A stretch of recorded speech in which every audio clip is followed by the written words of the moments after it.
والله الواحد مش عارف يقول ايه. والله العظيم الواحد ما عارف يقول ايه.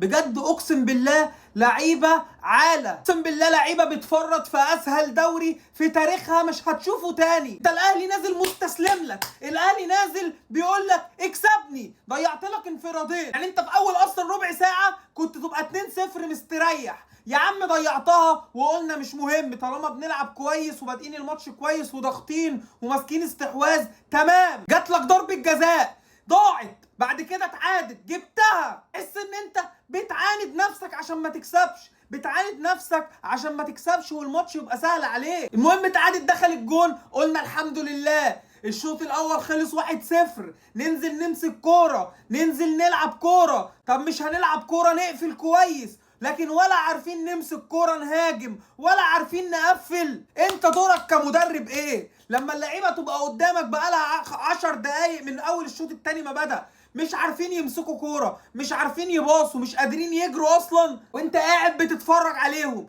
يا ابني طب اعمل تغيير، طب اعمل حاجه، طب نزل صلاح مصدق يقفل جنبهم، اعمل اي حاجه على الاقل. لو ما كسبناش على الاقل، لو ما كسبناش نتعادل 1-1 على الاقل، ما تخسرش. انتوا بقى الدقيقه 70 1-0 ليك، قبل الدقيقه 80 في الدقيقه 78 في اقل من 10 دقايق يخش فيك جونين، يبقى ما تستاهلش. يبقى انت كمدرب ما تستاهلش، يبقى انتوا كلاعيبه ولا تستاهلوا دوري ولا تستاهلوا اصلا ان انتوا تبقوا اول دوري. ولو ما عرفتش تكسب الاهلي وهو متهلهل كده بالاداء دوت، يبقى ما تفكرش اصلا في دوري ولا تبقى زعلان ان انت ما كسبتش الاهلي. والله العظيم ما اقول غير حسبي الله ونعم الوكيل فيكو كفرقه وكمدرب تخاذل في ان احنا نخسر دوري زي دوت او نخسر ماتش زي ده.